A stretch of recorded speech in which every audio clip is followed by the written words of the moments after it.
गूंज उठी सदाए मरहबा, आ गए हुजूर आ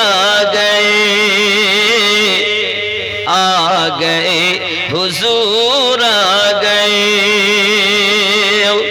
गूंज उठी सदाए मरहबा, आ गए हुजूर आ गए। जश्न ईद बारबी मना, आ गए हुजूर आ गए। जोरे बोलो।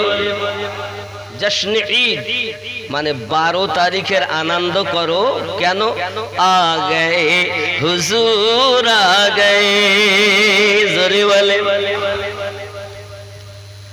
अर्श फर्श में थी गुफ्तगू, मैं बड़ा हूं या है बड़ा तू। आकाश আর জমিনে তর্ক হচ্ছে, তুই বড় না আমি বড়। তখন জমিন বলছেন, কি বলছে? हाँ अब हूं मैं बड़ा, आ गए हुजूर आ गए, आ गए हुजूर आ गए। जश्न ईद बारबी मना, आ गए हुजूर आ गए। जोरे बोलो। है बाबा काবার নিকটে যখন গেছে তো কাবার মূর্তিগুলো সেজদায় পড়ে গেছে। পূজারী যে ছিল সে লাফ মেরে চেঁচিয়ে উঠেছে আর সব কাঁপতে লেগেছে। थर थराए कांपने लगा, चीख उठी पुजारी क्या हुआ। सब कांपছে আর পূজারি চেঁচিয়ে উঠেছে। थर थराए कांपने लगा, चीख उठी पुजारी क्या हुआ। बूत कह के सजदे में गिरे, आ गए हुजूर आ गए, आ गए हुजूर आ गए। जोरे बोलो। আপনারা এও শুনেছেন নবী পাক ইন্তেকালে মানে দুনিয়ায় আসার আগে মেয়ে যদি জন্ম নিত তাদেরকে জীবিত পুঁতে দিত। শোনেননি? হায় হায়, আমার নবী এলেন তো কি হলো দেখো। गूंज उठी सदाए मरहबा, आ गए हुजूर आ गए, आ गए हुजूर आ गए। मारी जा चुकी है बेटियों, मारी जा चुकी है बेटियों মানে মেরে ফেলে দেওয়া হয়েছে মেয়েদেরকে। মারি যা চুকি है बेटियों, अब आकर फखर से जियो। क्यों क्यों अब कट चुका है पंजाए जफा, आ गए हुजूर आ गए। जोरे बोलो। এই মায়েরা চিন্তা করো না, তোমরা এবার দুনিয়া এসে ফখর করে জীবন যাপন করো। এসে গেছেন হুজুর, এসে গেছেন। আমার নবী যখন এসেছেন দুনিয়ায় তো একজন বৃদ্ধা মহিলা একদম মাজা পড়ে গেছে, হাতে সোনার এরকম বড় বড় সব স্বর্ণের সব অলংকার গলায় হাতে পায়ে পরে যাচ্ছে। তা লোকে বলছে কোথায় যাচ্ছেন মা? এ তো লুটেরারা লুট করে নেবে, লুটেরা লুট করে নেবে। তখন ওই মহিলা বলছে माल जर लिए गली गली, बुढ़िया बोलती हुई चली। তার কাছে সমস্ত দৌলত কাঁধে করে এক বোঝা নিয়ে চলছে। সামদার লিয়ে গলি গলি, বুড়িয়া बोलती हुई चली। अब लौटने का गम नहीं रहा, आ गए हुजूर आ गए, आ गए हुजूर आ गए। अल्लाहुम्मा सय्यिदना मौलाना व अला आलि सय्यिदना। আমার নবী দুনিয়ায় আগমন করবেন বলে মহান আল্লাহ পাক আল্লাহ তাআলা বলেন, জিবরাইল আমিন তুমি 1 লক্ষ ফেরেশতা নিয়ে দুনিয়াতে মিছিল করো, মিকাইল তুমি 1 লক্ষ ফেরেশতা নিয়ে মিছিল করো, ইসরাফিল তুমি 1 লক্ষ ফেরেশতা নিয়ে মিছিল করো, মালাকাল মাউত ইসরাইল তুমি 1 লক্ষ ফেরেশতা নিয়ে মিছিল করো। বাবাজি হযরত জিবরাইল আলাইহিস সালাম আমার নবী পাকের আগমনের দিন হযরত আব্দুল্লাহ রাদিয়াল্লাহু তাআলা নূর বাড়িতে 1 লক্ষ ফেরেশতা নিয়ে মিছিল করতেছেন। বাবা ওরে আমার সোনা মানিকের, আমরা মিছিল করলে বেদাত ও শিরকের ফতোয়া দেয়।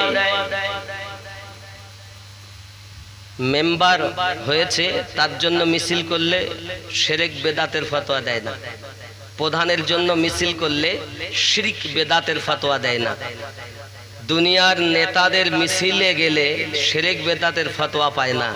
আর যে সকল নেতাদের নেতা আল্লাহ যাকে বানিয়েছেন তার আগমনে মিছিল করলে শিরক আর বেদাতের ফতোয়া দেয়।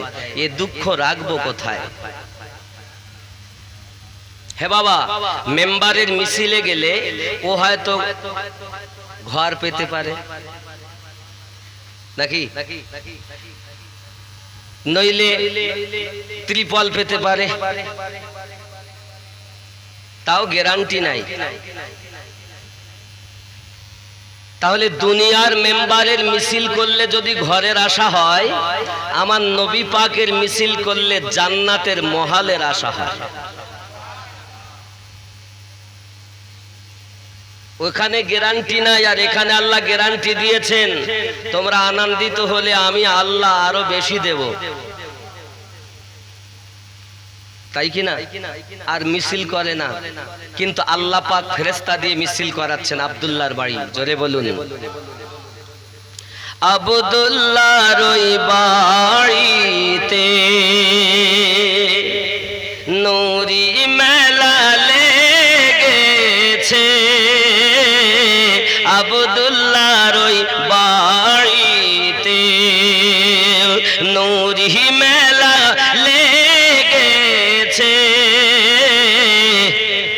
দলে দলে চারিধারে ফারিস্তারা ঘুরিছে, আব্দুল্লাহর ওই বাড়িতে। জোরে বল। আল্লাহ বলেন, জিবরাইল 3খানা পতাকা নিয়ে যাও, একটা পতাকা মাশরিকে লাগাবে, আর একটা পতাকা মাগরিবে লাগাবে, আর একটা পতাকা তুমি বাইতুল মুকাদ্দাসের ছাদের উপরে লাগাবে। আরো জোরে বলুন সুবহান।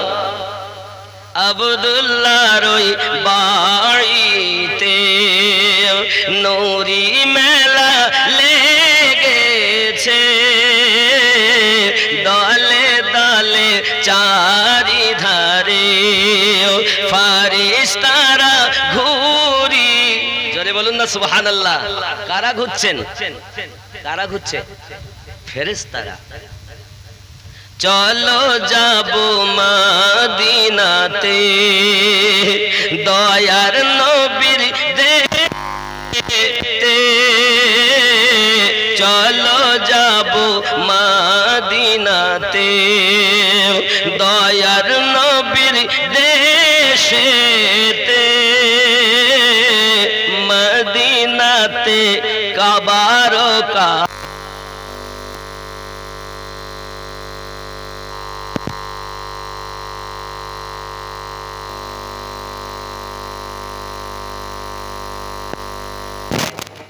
মদিনাতে কাবার কাবা মোদের নবী রয়েছে, আব্দুল্লাহর ওই বাড়িতে নূরি মেলা লেগেছে। জোরে আমার নবী কথা শুনে ওমর যায় কি করতে, মারার জন্য। শুনেছেন না, ওমর রাদিয়াল্লাহু তাআলা আনহু হাতে তলোয়ার নিয়ে। এটাই আবার ছন্দের ভিতরে হচ্ছে।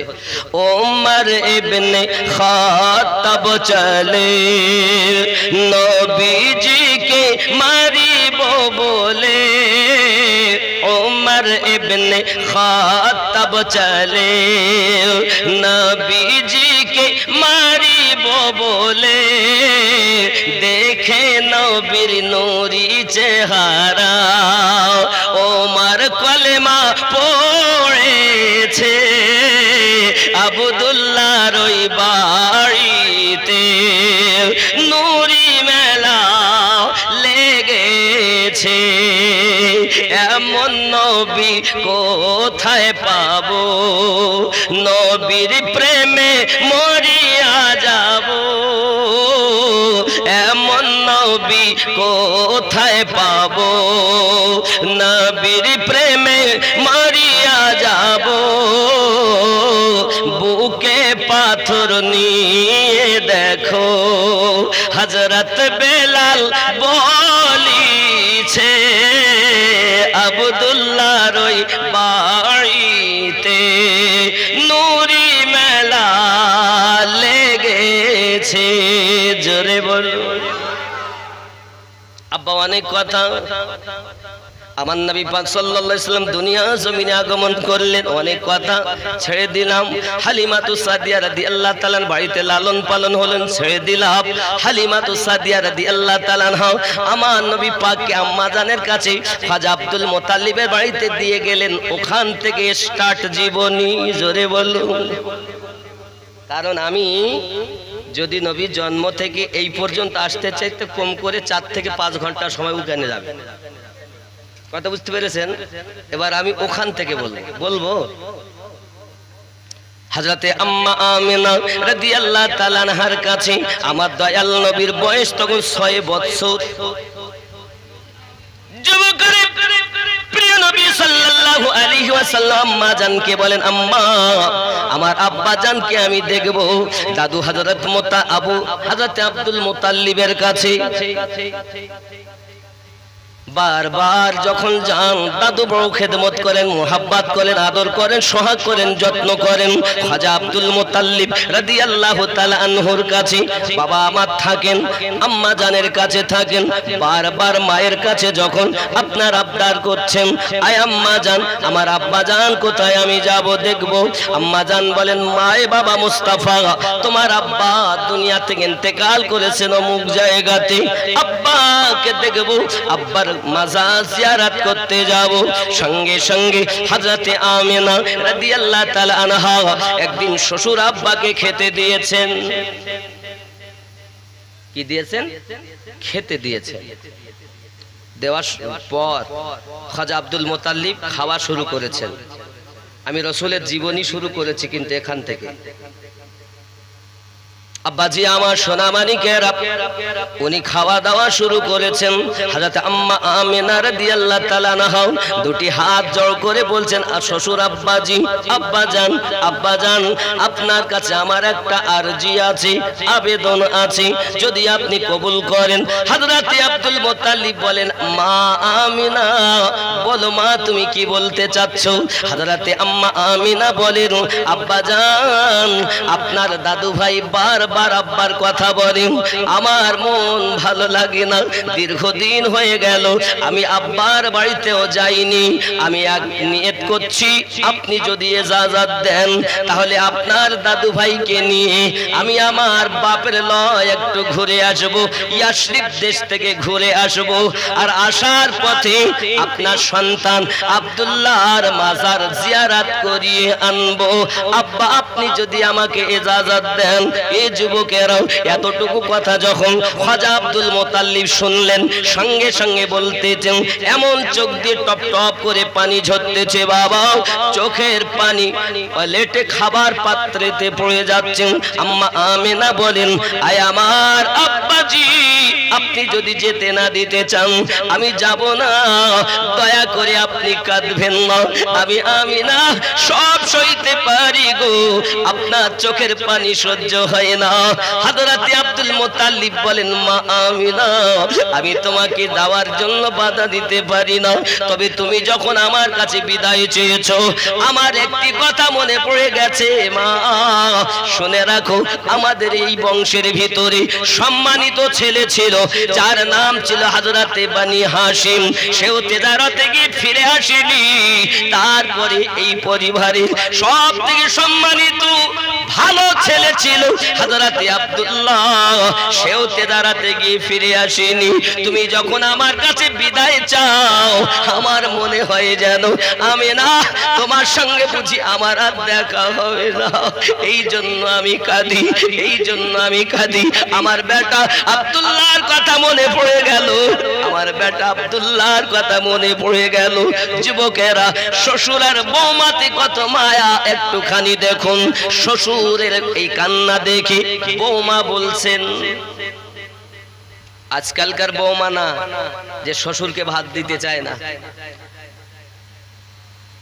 এখানকার মায়েরা ভালো, এরা শ্বশুর শাশুড়িকে খুব ভালোবাসে। ও আমার আম্মা জানো খালা, শুনে নেন রাতের বেলা আমরা নবী দিবস মানাতে এসেছি বাবা, নবী দিবস উদযাপন উপলক্ষে এসেছি। আমার নবীর জিন্দেগি থেকে আমাদেরকে শিক্ষা নেওয়া উচিত। পৃথিবীর জমিনে আমার নবী পাকের জিন্দেগিটা হলো আমাদের জন্য মডেল, আমাদের জন্য স্যাম্পল। এই স্যাম্পলটা যদি আমরা নিজের জীবনে বাস্তবায়ন করতে পারি দুনিয়া তো ভালো আখিরাত তো জান্নাতি। আম্মা আমিনা রাদিয়াল্লাহু তাআলা না বলছেন, আব্বা জান না আমি যাব না, আপনি যেহেতু কাঁদছেন আপনার মনে ব্যথা, আমি যাব না। খাজা আব্দুল মুত্তালিব বলছেন, আমি যদি এরকম করি তাহলে তো বৌমা যাবে না, আর আমার দাদু ভাই যে আব্বা আব্বা করে কাঁদে তার তো আব্বারও রওজা জিয়ারত হবে না। তো উনি বলছেন, বৌমা চিন্তা নেই, তুমি যাও মা, তুমি যাও। দাসী উম্মে আয়মানকে সঙ্গে নিলেন, শিশু মোস্তাফা আম্মা জানের সঙ্গে দাসী আর একটাতে, যেই কিনা আপনার উঠেছে উটনির ওপরে, হে বাবাজি আমার উটের উপরে যেই না উঠেছেন আমেনা রওনা দিবেন, ইতিমধ্যে খাজা আব্দুল মুত্তালিব বেহুশ হয়ে জমিনে পড়ে গিয়েছেন। চট করে আম্মা আমিনা উটনি থেকে নিচে নেমে গেলেন, নামার পরে শ্বশুর আব্বাকে আপনার নিজের জাং মোবারকের উপরে মাথা রাখলেন, রেখে মাথায় আপনার পানি দিচ্ছেন, হাত বোলাচ্ছেন। অনেকক্ষণ পর যখন হুঁশ ফিরে এলো সঙ্গে সঙ্গে বলছেন, আব্বাজি আপনার এই হালাতে আমি আমেনা চলে যেতে পারি না, আমি থাকতে চাই। এ যুবক কি জানি এটাই খাজা আব্দুল মুত্তালিবের শেষ সাক্ষাৎ বৌমার সঙ্গে। আল্লাহ পাকের খালা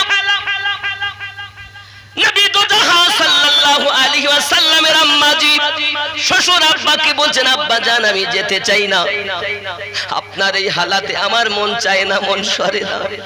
খাজা আব্দুল মুত্তালিব বলেন, আমি যদি এমনি করে কাঁদতে থাকি আমার বৌমা বুঝি যাবে না।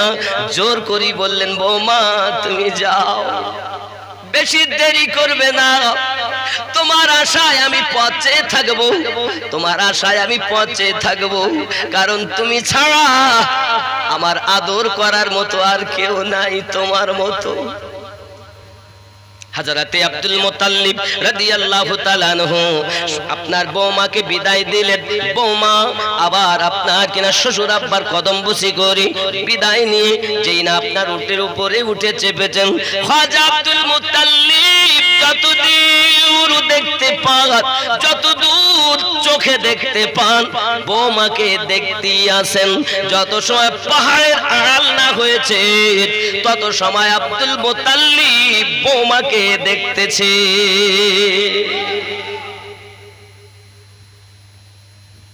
আব্বা আমার দাসী উম্মে আইমানের সঙ্গে আমার নবী পাকের আম্মা জান যখন ইয়াশরিব দেশ মানে এখন যার নাম মদিনাতুল মুনাওয়ারা যে দেশটার নাম কি মদিনাতুল মুনাওয়ারা, এই দেশটার নাম কি ইয়াসরিব। মদিনা এখনো হয়নি। আব্বাজি আমার হযরতে আম্মা আমিনা রাদিয়াল্লাহু তাআলা না যাবেন, সংবাদ পেয়ে গেছেন মদিনার মানুষ আমিনা আসছে তার বেটাকে নিয়ে। বাবা আমার কেউ দেখিনি কখনো মুস্তাফাকে এমন সমাতে। যখন হযরতে আমিনা আমার নবীজিকে নিয়ে যাচ্ছেন, মদিনার মহিলারা মদিনার পুরুষেরা দেখতেছেন যেন পাহাড়ের দিক থেকে সূর্য উদিত হয়েছে। যুবকেরা আমার, নবী আমার যখন ইয়াসরিব দেশে পৌঁছালেন, ওই ইয়াসরিব দেশে আমার নবীর কদম কেউ জমিনে পড়তে দেয় না, এ কোলে নাই সে কোলে নাই। সবাই বলছে এই তো সেই মুস্তাফা, যিনি শেষ জামানার পয়গম্বর, যে হবে কলকি আওতার। জোরে বলো। মদিনায় দাসী উম্মে আয়মান আমেনাকে বলেন, বোন আমি যখন এসেই গেছি তা আমার মন বলে আমি একটু মদিনার বাজারে বেড়াতে যাব, মানে ইয়াসরিবের বাজারে যাব, একটু দেখিনি কোনোদিন, মনে আশা, আজ যখন এসেছি তো যাব। আমিনা বলছে, বোন উম্মে আয়মান তুমি বাজারে যাবে, যাও, অসুবিধা নেই, তা আমি একা যাব না, মুস্তাফাকেও সাথে নিয়ে যাব। সুবহানাল্লাহ বলেন।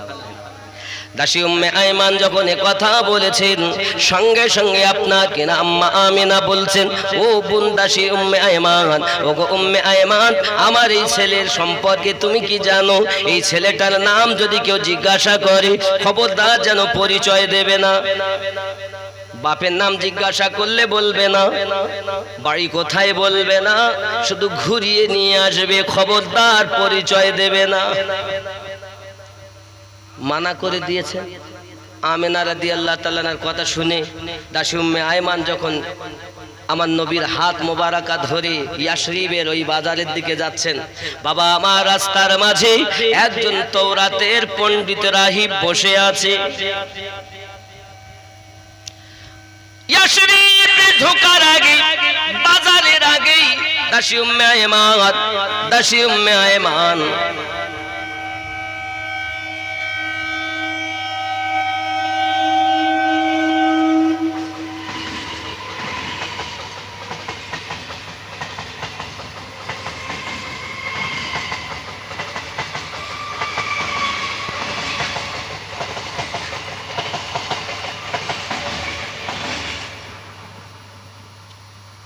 आप दोनों जहां में नजर आया ही नहीं, आप दोनों जहां में नजर आया ही नहीं, क्योंकि अल्लाह ने और कोई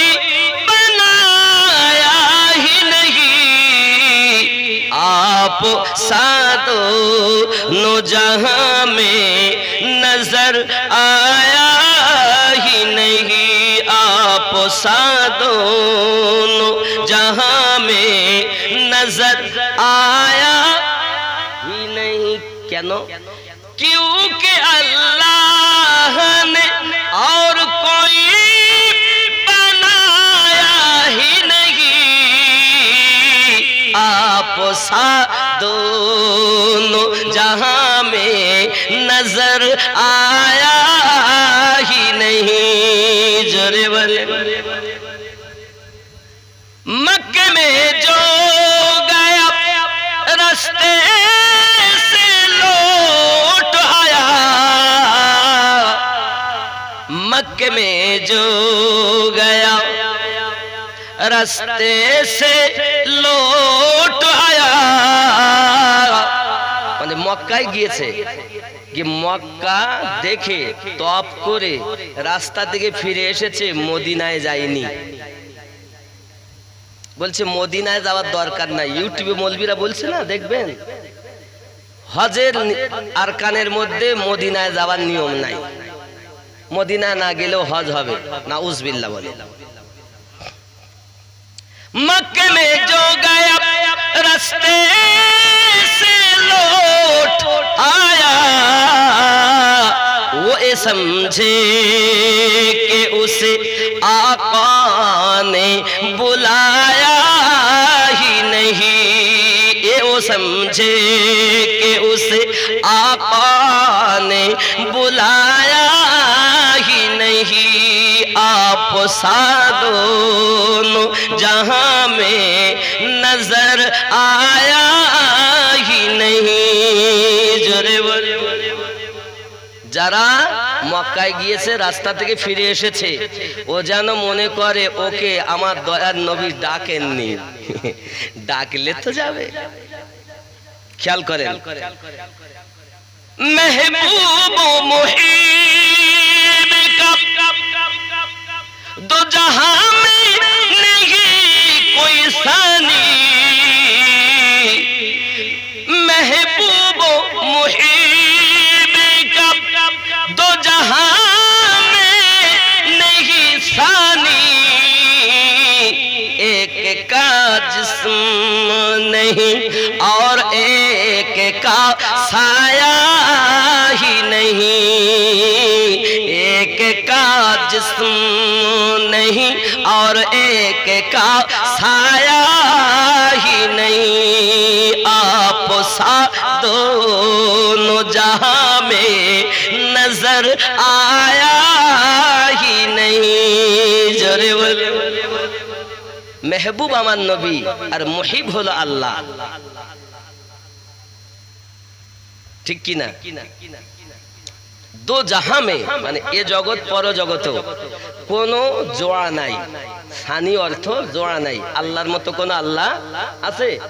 আল্লাহর মতো আল্লাহ নাই।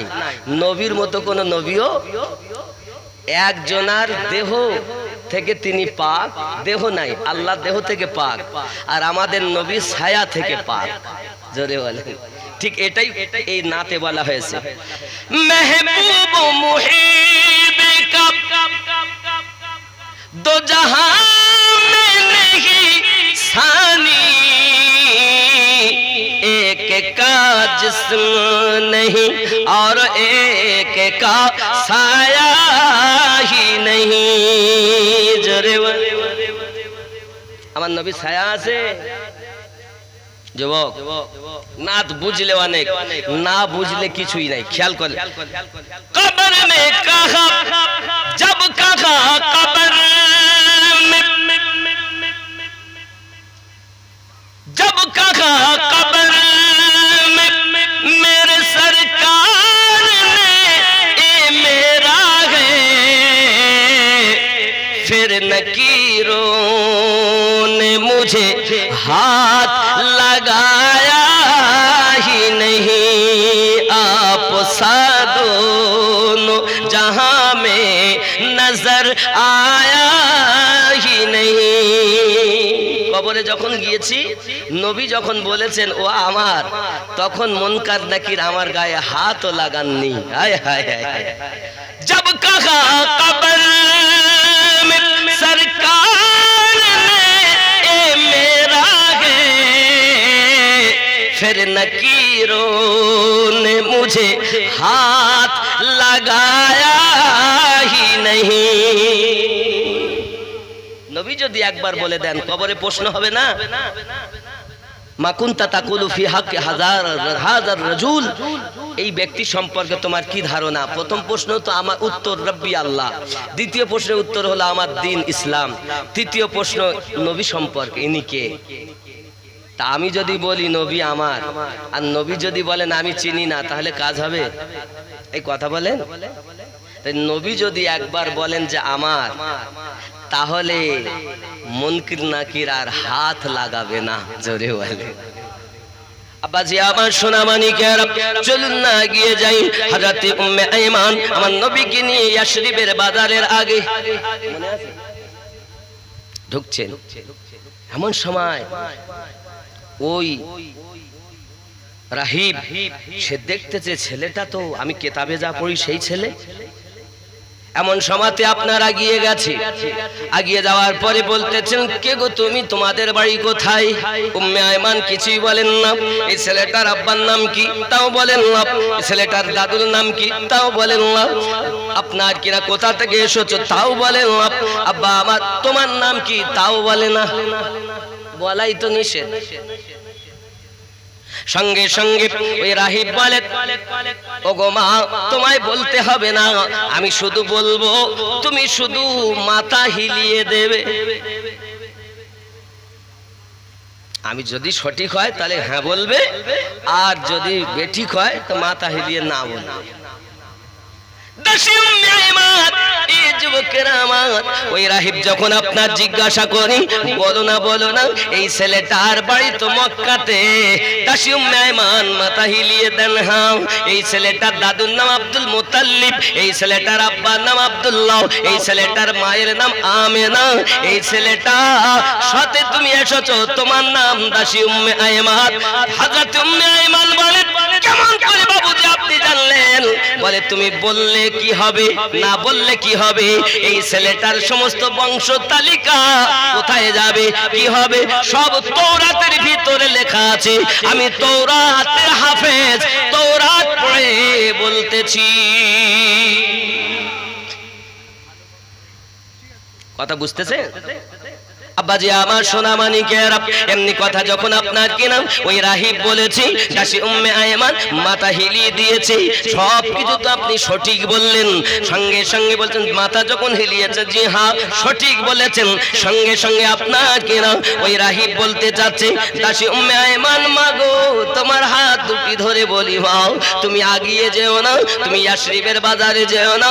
আমার মতো অনেক মনীষী ঋষি বসে আছে, অনেক তৌরাতের পণ্ডিত বসে আছে, জব্বুরের পণ্ডিত বসে আছে। খবরদার যেন তুমি আগিয়ে নিয়ে যাও না।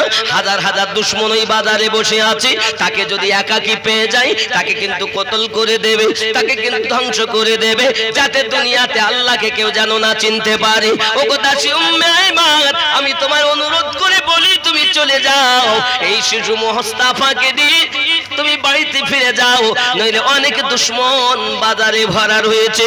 দাসী উম্মে আয়মান আমার দরুদি নবীকে নিয়ে যখন আপনার ইয়াসরিব দেশে আর গেলেন না, বাজারে গেলেন না, ফিরে যখন আপনার চলেছেন, আম্মা আমিনা রাদিয়াল্লাহু তাআলা আনহা বলেন, ওগো বোন দাসী উম্মে আয়মান, কি খবর, তুমি কেমন করে ফিরে এসেছো, এত জলদি কেমন করে এলে? সঙ্গে সঙ্গে বলছেন, বোন আমেনা, আমি গিয়েও যেতে পারলাম না, ব্যাপারটা কি, এই এই ঘটনা ঘটেছে। ওগো বোন আমিনা, আমি তো আপনার কথা পালন করেছি, কাউকে নাম বলিনি, বংশ পরিচয় দেইনি, বাপের নাম বলিনি, দাদুর নাম বলিনি, কিন্তু এরকম সংবাদ আমাকে একজন রাহিব রাস্তার মাঝে দেয়, ডাক দিয়ে আমাকে বলতেছে, তুমি শুধু তার নাম আমি বলবো, তুমি শুধু মাথা হিলিয়ে তুমি হ্যাঁ আর না বলবে। ওগো বোন আমিনা, আমি শিশু মুস্তাফা দাদুর নামও বলিনি, আব্বার নামও বলিনি, আমি কিছুই বলিনি, কিন্তু সে অটোমেটিক সব কিছু বলেছে। আমি জিজ্ঞাসা করলাম, বাবুজি আপনি কিভাবে এগুলো জানলেন? উনি বলেন, আমি তৌরাতের হাফেজ, তৌরাত দেখে দেখে বলতেছি। আমাকে ফিরিয়ে দিয়েছে যে বাজারে যেও না, অনেক শত্রু আছে, তাকে মারবে, তাকে আঘাত করবে, নিয়ে যাও। বোন আমিনা, এর জন্য আমি ইয়াসরিবে ঢুকিনি, আমি ফিরে এসেছি। আব্বাজি আমার সোনা মানিকেরা, এমন করে ইয়াসরিব দেশে উনি থাকলেন, নানার লয়ে থাকলেন, আম্মা আমিনার বাপের লয়ে থাকলেন। আব্বাজি আমার সোনা মানিক, আম্মা আমিনার আব্বার নাম তো জানেন, আব্দুল ওয়াহাব। আরে আব্দুল ওয়াহাব কে ছিল জানেন? আব্দুল ওয়াহাব হলো আব্দে মান্নাফের ছেলে। সুবহানাল্লাহ বলেন। এ বংশ পরম্পরায় অনেক। যাই হোক বাবাজি আমার সোনা মানিকেরা, দাসী উম্মে আয়মানে কথা বলার পরে ইয়াসরিব দেশে আর কয়েকদিন থাকলেন। থাকার পর আপনার কিনা ওখান থেকে এবার মক্কায় আবার ফিরে আসবেন বলে রওনা দিয়েছেন। আব্বা আমার, মানুষজন শত্রু চতুর্দিকে। সত্য কখনো চেপে থাকে? থাকে বাবা, সত্য তো চেপে থাকবে না। চতুর্দিকে মানুষ কিন্তু সংবাদ পেয়ে গেছে, অমুক ছেলে পেয়েছি, যা নুরানি চেহারা, আর আমার নবীর চেহারা তো চন্দ্রের থেকেও সুন্দর।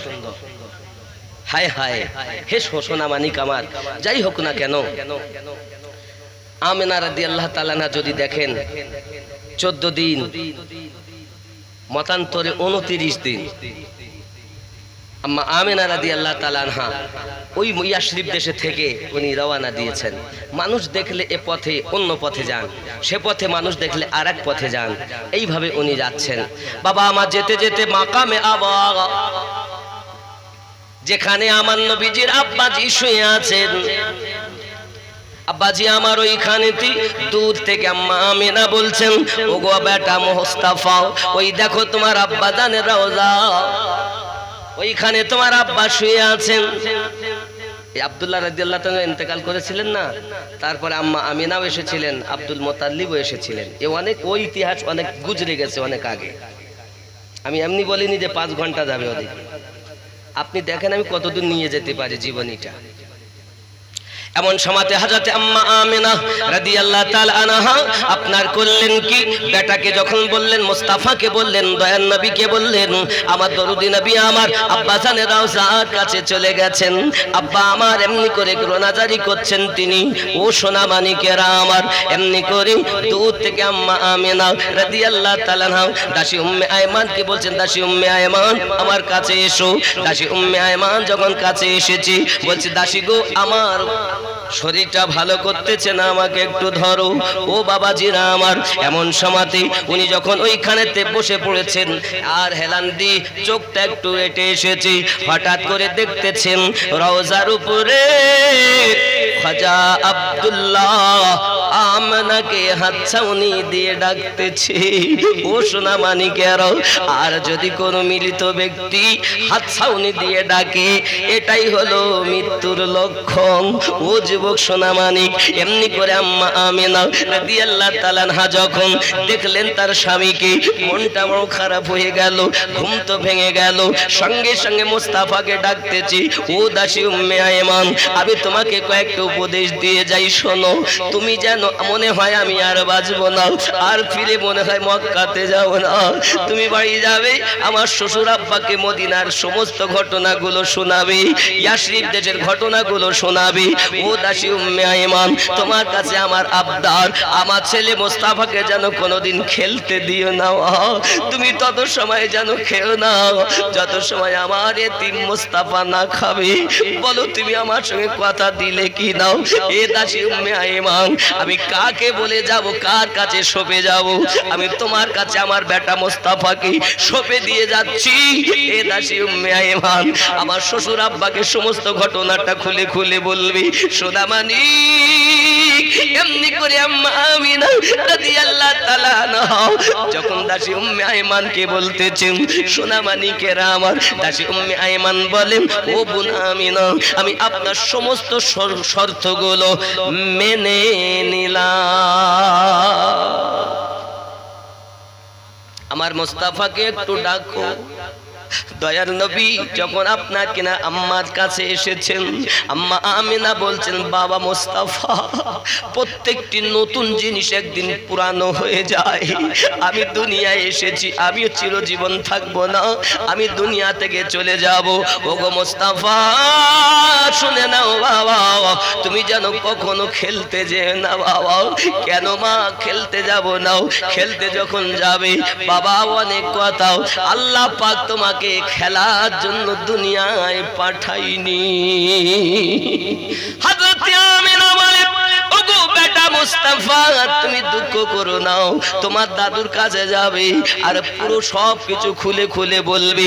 দাদুর কাছে থাকবে, দাদু যেভাবে তোমাকে চালায়, যাদের কাছে রাখে তাদের কাছে থাকবে। বাবা বলো তুমি খেলতে যাবে না? শিশু মুস্তাফা বলেন, আম্মাজি না না, আমি খেলতে যাব না বেটা, মনে হয় আমি আর বাঁচবো না। এমন করে কথা বলতে বলতে আম্মা আমিনা রাদিয়াল্লাহু তাআলা আনহা চিরজীবনের মতো ইন্না লিল্লাহি ওয়া ইন্না ইলাইহি রাজিউন পড়ে নিয়েছেন।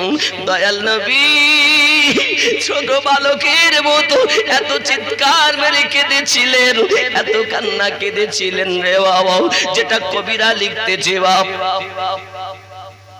শিশু নবী মায়ের পাশে বসে বসে কাঁদে রে আরশের পায়া হিলে রে দয়ার নবী মায়ের পাশে বসে বসে কাঁদে রে আরশের পায়া হিলে রে বাড়ি গিয়ে কাকে আমি ডাকিব দয়াল আম্মা কে বা আমায় কোলে নিবে কে বা দিবে মুখে চুমা গর্ভে এতিম পিতা হারা মাও গেল চলে রে আরশের পায়া হিলে রে দয়ার নবী মায়ের পাশে বসে বসে কাঁদে রে আরশের পায়া হিলে রে আল্লাহুম্মা मोहब्बत अला अली सैयदीना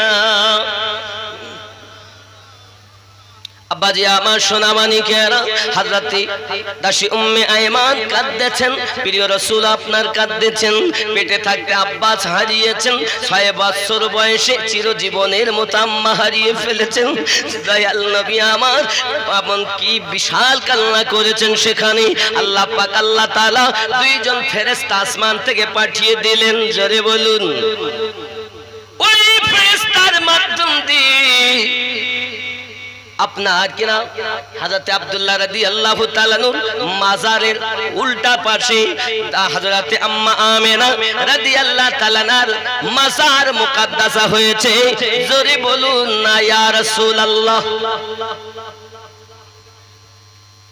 ফেরেশতার মাধ্যমে দাফন হয়েছে আম্মা আমিনা দাফন হওয়ার পর দাসী উম্মে আয়মান একটি উট আপনার খালি আর একটিতে আপনার আমার দাসী উম্মে আয়মান আর আমার নবী চেপে আছে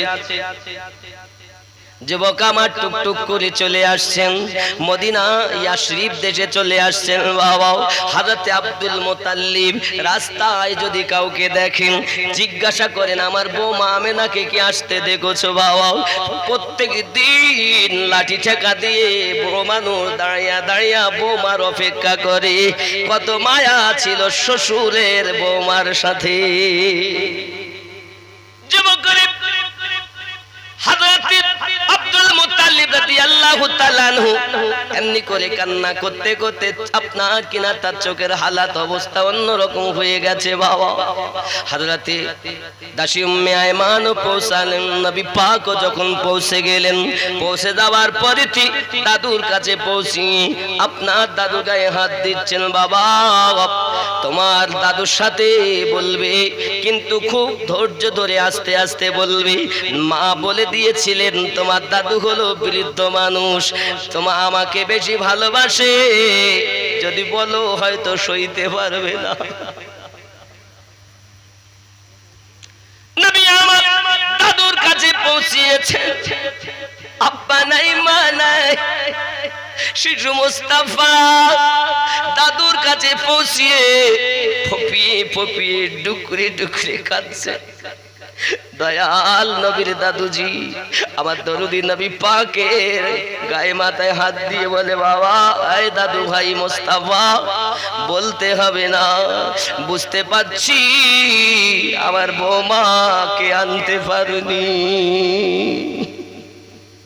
শ্বশুর আব্বা কাঁদে যুবক আমার হযরত আব্দুল মুত্তালিব রাদিয়াল্লাহু তাআলা আনহু আমার রাসূল পাক সাল্লাল্লাহু আলাইহি ওয়াসাল্লামের বরকতে আবার চোখের দৃষ্টি ফিরে পেলেন জোরে বলুন নবী পাকের দিকে তাকায়া দেখেন আমার নবীজির চোখটা একটু লাল বর্ণ হয়ে আছে। এত কান্না কেঁদেছেন নবী, চোখ দুটি লাল বর্ণ হয়ে আছে। আব্দুল মুত্তালিব বলেন, দাদু ভাই তোমার চোখ দুটো লাল হয়ে আছে কেন? দাদু বলতে পারবো না, আমার আব্বাজি রওজার কাছে ছিলাম, আম্মা জানকে হারিয়ে ফেললাম, আমার চোখ লাল হয়ে গেছে, চলো তোমাকে ডাক্তার কবিরাজ করতে হবে। আমার একটা বন্ধু আছে, সে ভালো কবিরাজ। খাজা আব্দুল মুত্তালিব বলছে, তা চলো। এখন নবীকে নিয়ে দাদু গেছেন। এখন সেই বন্ধুর দরজায় গিয়ে আওয়াজ দিচ্ছে, তা আওয়াজ দিলে শুনতেই পাচ্ছে না, দরজাই খোলে না। কোথায় গেল? ভিতরেই আছে, কিন্তু এমন ধ্যান দিয়ে মশগুল হয়ে আছে কিতাব পড়তে যে তার খেয়ালই নাই। তিনবার খাজা আব্দুল মুত্তালিব ডেকেছে, বাপ আমার, দরজাই খোলে না, কি হবে? তখন মহান আল্লাহ পাক, আল্লাহ তাআলার কি কুদরত, যে ঘরে আছে বাবা, ওই ঘর মানে তো পাথরি এলাকা, তাও কিন্তু ওপরটাই করা আছে, ছাদ মতো করা। তো বাপ ওই ছাদ যেন ভেঙে ফেলে দেব, আল্লাহ পাকের ফেরেশতা বলছে যে পড়িয়ে না যায়, কারণ হাবিব দরজাতে, আল্লাহর হাবিব দরজাতে, দাদু দরজাতে, বিয়াদবি না হয়ে যায়। মহান আল্লাহ পাক, আল্লাহ তাআলার কি কুদরত, বাবা আমার ওই ছাদটা, মানুষ যতই ধ্যানে থাক, যদি ছাদ স্প্রিং হয়, লিফট দেখেন উপরে ওঠে আবার নিচে নামে, আল্লাহ পাক প্রথম লিফট করেছিলেন ওই সময় আমার নবীর ওসিলায়। খেয়াল করেন, এখান থেকে বিজ্ঞানীরা লিফট তৈরি করেছে, যেটা এখন বলতে চাচ্ছি। এখন মুস্তাফা এবং দাদু দুইজনাতে দরজাতে, মহান আল্লাহ পাক আল্লাহ তাআলা ওই ছাদটাকে একেবারে ফেলে দিলে তো মরে যাবে, আবার মরেও যদি যায় তো এই আব্দুল মুত্তালিবের বন্ধুর দ্বারাতে আমার নবীরও কিছু পরিচয় হবে। আল্লাহ চান যে নবীর পরিচয় হোক, কারণ নবীর পরিচয় না হলে তো আমি আল্লাহরও পরিচয় মানুষ পাবে না, ঠিক কি না বাবা? এমন সময় আল্লাহ পাক করলেন কি, ওই ছাদটাকে এমন ভাবে মাথায় ঠেকিয়ে দিলেন, আর আবার উপরে যাচ্ছে, আবার নিচে আসছে, আবার উপরে যাচ্ছে, গায়েবী আওয়াজ আসছে। তখন দাদুর বন্ধু তওরাতের হাফেজ এত মশগুল ভাবে পড়ছিল, ও ভয়ে বাইরে এসে গেছে। সুবহানাল্লাহ। এ হলো লিফট, মাথায় লাগা আবার উঠে যাওয়া। কার বরকত? আমাদের নবীর বরকত। জোরে বলে, কথা বুঝতে পারছেন? আব্বাজি আমার সোনা মানিকেরা, এমনি করে আপনার কিনা যখন ছাদ উপরে যায়, নিচে আসে, দেখে কিন্তু বড় আশ্চর্য হয়ে গেল। বাইরে যখন ভয়ে এসে গেছে, বাইরে এসে দেখতেছি দয়াল নবী, যার চেহারা, যার নাক নকশা তওরাতের ভিতরে পড়তেছে, সেই ব্যক্তি বাইরে দাঁড়িয়ে আছে। জোরে বলে, আব্দুল মুত্তালিব বলছে, বন্ধু গো, এত ডাকা ডাকি, তুমি আমার বাল্য বন্ধু, এত ডাকি তুমি শুনতে পাও না? বলে, এত মশগুল ভাবে পড়ছিলাম বন্ধু, আমার চোখ, চেহারা, নাক, জুলফে, যাহা কিছু তওরাতে পড়ি, সেই নাক নস্কা আপনার সম্মুখে দাঁড়িয়ে আছে।